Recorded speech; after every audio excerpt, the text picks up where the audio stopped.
დიდ საკონცერტო დარბაზში ანსამბლი ერისიონის საიუბილეო კონცერტების სერიის დასკვნით საღამოს მართავს. ლეგენდარული ანსამბლი დაარსებიდან უკვე საუკუნეზე მეტს ითვლის. ღონისძიების დაწყებამდე ანსამბლმა იმ ალბომის პრეზენტაცია გამართა, რომელიც 130 წლიან ისტორიას აერთიანებს. დღეს თბილისის დიდ საკონცერტო დარბაზში მაყურებელი განახლებულ შოუ პროგრამას იხილავს.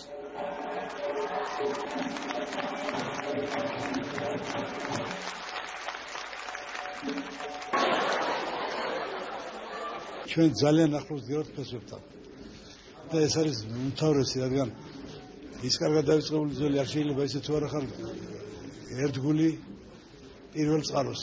და პირველ წყაროს ვერ ვდგულობთ, თქვენ ხედავთ ოვაციებს, ხედავთ შემართებას ანსამბლის.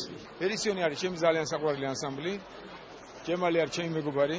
საფრანგეთში როდესაც ცხოვრობდი ოჯახით, აი საოცარი პროექტი, ფრანგული პროექტი ჩამოვიტანე საფრანგეთში და ჩემს ცხოვრებაში თქვა ყველაზე ბედნიერი წუთები განმასწრებინა სწორედ ერისიონის კონცერტებმა და ჩემთვის გამორჩეულია დღეს და ძალიან მეყვარს და ულოცავ დღევანდელ დღეს ულოცავ 130 წლის თავს. საუკუნეზე მეტია ეს ანსამბლი ქართული ცეკვის და მთლიანად ფოლკლორის ტრადიციებს იცავს, ძალიან კარგად მახსოვს ატირებული, აცრემლიანებული სახეები და თვალები უცხოელი მაყურებლის და როგორც დღევანდელი კონცერტი გვიჩვენებს, არც ქართველი მაყურებელი არანაკლები აღფრთოვანებით ხვდება ამ ანსამბლის შემოქმედებას.